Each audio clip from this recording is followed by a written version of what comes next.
अयोध्या प्रभु श्रीराम मंदिर प्रतिष्ठा अवसर में समग्र सालेपुर राम भक्तिमय हो उठिला। दीर्घ 500 वर्ष पर गतकाली अयोध्या प्रभु श्रीराम मंदिर प्रतिष्ठा अवसर में सालेपुर अंचल लुणिया लुणाहार बोदामुंडाई बजार मनोहरपुर बजार कुसुम्बी विभिन्न देवादेवी मंदिर में पूजार्चना हेउथिला।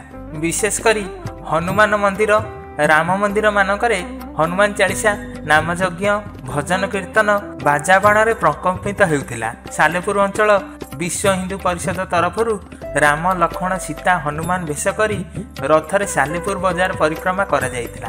किछि राम भक्त सालेपुर बाजार रे लड्डू बंटन मध्य करी राम मंदिर प्रतिष्ठा उत्सव को बहुत धूमधाम रे पालन करथिले।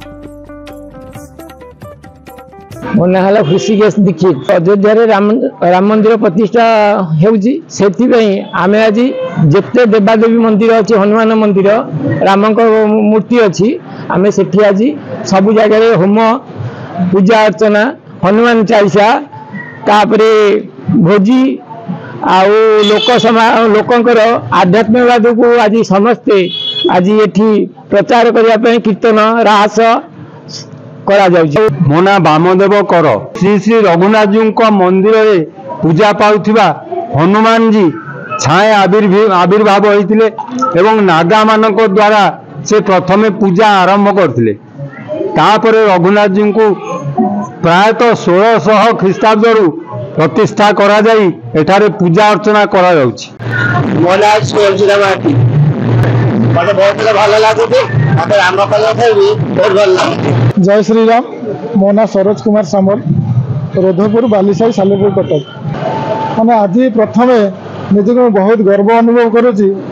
आज मो प्रभुंकर भव्य राम मंदिर निर्माण भव मंदिर प्रतिष्ठा एवं प्राण प्रतिष्ठा आज आम सालेपुर कहीं आज भारत वर्ष विश्व सबुआड़े आज प्रभुंकर यही सब शुभ कार्य सबुआड़े कार्य समस्त करुँच मिलमिशी करुँच। कटक जिलार महेश्वर बेहेरा रिपोर्ट सत्यम टीवी।